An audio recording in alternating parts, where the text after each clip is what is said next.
பெரியாரின் 50வது ஆண்டு நினைவு நாள். இந்த நினைவு நாளில் தந்தை பெரியாருக்கு விடுதலை சிறுத்தைகள் கட்சியின் சார்பில் எமது செம்மாந்த வீர வணக்கத்தை செலுத்துகிறோம். இந்த மண்ணில் சமூக நீதியை நிலைநாட்டுவதற்காக தன்னை முழுமையாக ஒப்படைத்து கொண்டவர். விளிம்பு நிலை மக்கள் அதிகார வலிமை பெற வேண்டும் என்பதற்காக தனது இறுதி மூச்சு வரையில் போராடியவர். சனாதனமே நமது பகை, அதை வேறறுப்பதன் மூலமே சமத்துவத்தை வென்றெடுக்க முடியும் என்பதை உலகுக்கு உணர்த்தியவர். அந்த மாமனிதரின் அரசியலை இங்கே நீர்த்து போகச் செய்வதற்கு சில சனாதன சக்திகள் முயற்சிகள் மேற்கொள்கின்றன. தொடர்ந்து அவருக்கு எதிரான அவதூறுகளை பரப்பி வருகிறார்கள். பெரியார் ஒரு குறிப்பிட்ட அரசியல் கட்சிக்கோ அல்லது இயக்கத்திற்கோ உரிமையானவர் அல்ல, ஒட்டுமொத்த விளிம்பு நிலை மக்களுக்குமானவர் என்பதை உணராத சனாதன சக்திகள் தொடர்ந்து தமது காழ்ப்புணர்வை கக்கிக் கொண்டிருக்கின்றனர். அவர்களை வீழ்த்துகிற முயற்சியில் இன்றைக்கு பெரியாரிய சிந்தனையாளர்களும் அம்பேத்கரிய சிந்தனையாளர்களும் மார்க்சிய சிந்தனையாளர்களும் ஓரணியில் திரண்டிருக்கிறோம். அகில இந்திய அளவில் இந்தியா கூட்டணி என்னும் பெயரில் சமூக நீதிக்கான போராளிகள் ஒருங்கிணைந்திருக்கிறோம். வருகிற நாடாளுமன்ற பொதுத் தேர்தலில் சனாதன சக்திகளை விரட்டி அடிப்போம் என பெரியாரின் இந்த நினைவு நாளில் உறுதியேற்கிறோம்.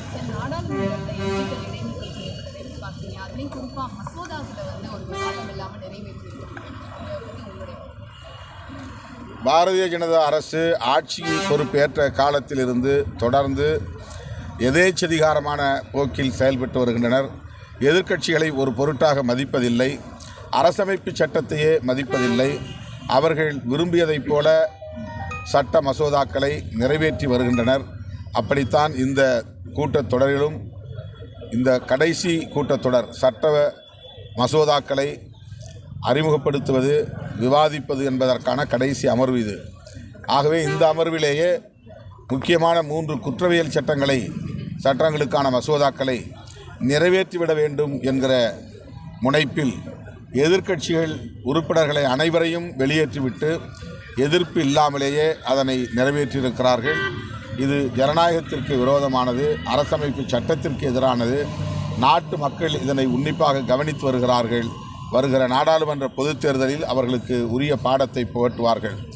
வருகிற 29ஆம் தேதி தமிழ்நாடு முழுவதும் அனைத்து மாவட்ட தலைநகரங்களிலும் விடுதலை சிறுத்தைகள் கட்சியின் சார்பில் EVM வாக்குப்பதிவு முறை கூடாது, வாக்குச்சீட்டு முறை பழைய காலத்தில் நாம் ஏற்கனவே நடைமுறைப்படுத்தி வந்த வாக்குச்சீட்டு பேலட் சிஸ்டம், அதனை நடைமுறைப்படுத்த வேண்டும் என வலியுறுத்தி ஆர்ப்பாட்டம் நடத்துகிறோம். இந்தியா கூட்டணியில் இது தொடர்பான தீர்மானம் நிறைவேற்றப்பட்டிருக்கிறது. ஆகவே பொதுமக்கள் இந்த கருத்துக்கு பேராதரவு நல்க வேண்டும் என வேண்டுகோள் விடுக்கிறோம். வெல்லும் ஜனநாயக மாநாடு தவிர்க்க முடியாத நிலையிலே தள்ளி வைக்கப்பட்டிருக்கிறது. ஏற்கனவே சென்னை உள்ளிட்ட வட மாவட்டங்கள் 11 மாவட்டங்கள் புயல் மற்றும் பெருமழையால் கடுமையான பாதிப்புக்கு உள்ளாகியிருந்த சூழலில் 23ஆம் தேதி நடைபெறுவதாக அறிவிக்கப்பட்டிருந்த மாநாட்டை 29க்கு தள்ளி வைத்தோம். தற்போது தென் மாவட்டங்கள் கடுமையான பாதிப்புக்கு உள்ளாகி இருக்கிற சூழலில் மக்கள் அந்த நிலையிலிருந்து மீளுவதற்கே இன்னும் சில வாரங்கள் பிடிக்கும்.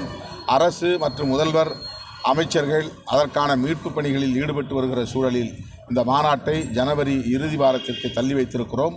முதல்வர் அவர்களை சந்தித்த பிறகு எந்த நாள், குறிப்பான நாள் என்பதை அறிவிப்போம்.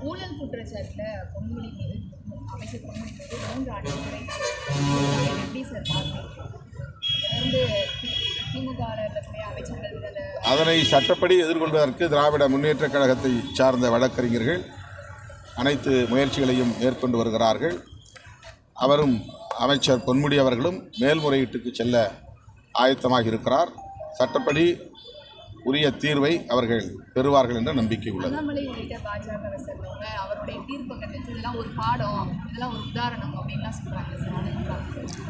பாஜகவை சார்ந்தவர்கள் ஊழல் குறித்து பேசுவதற்கு அருகதையற்றவர்கள். மிகா ஊழல் CAG அறிக்கையின்படி வெளியாகி இருக்கிறது.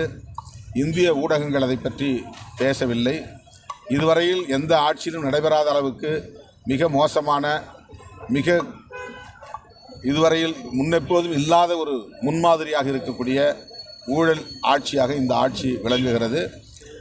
ஆகவே பாஜகவை சார்ந்தவர்கள் ஊழல் ஒழிப்பு பற்றி பேசுவதற்கு எந்த தகுதியும் அற்றவர்கள் என்பதை பதிவு செய்ய விரும்புகிறேன். நிவாரண விஷயத்தை பொறுத்த வரைக்கும் தமிழ்நாடு அரசு சரியில்லை, மத்திய அரசு போதிய நிதியை தரலன்னு சொல்றாங்க. இது என்னதான் சார் அங்கே நடக்குது? போதிய நிவாரணம் ஆண்டுதோறும் தமிழ்நாடு அரசுக்கு மத்திய அரசு தரக்கூடிய நிதியைத்தான் தற்போது 2 தவணைகளாக 900 கோடியை வழங்கியிருக்கிறார்கள். இது ஒவ்வொரு ஆண்டும் மாநில பேரிடர் நிவாரண நிதிக்கு மத்திய அரசு அல்லது இந்திய ஒன்றிய அரசு வழங்குகிற நிதி.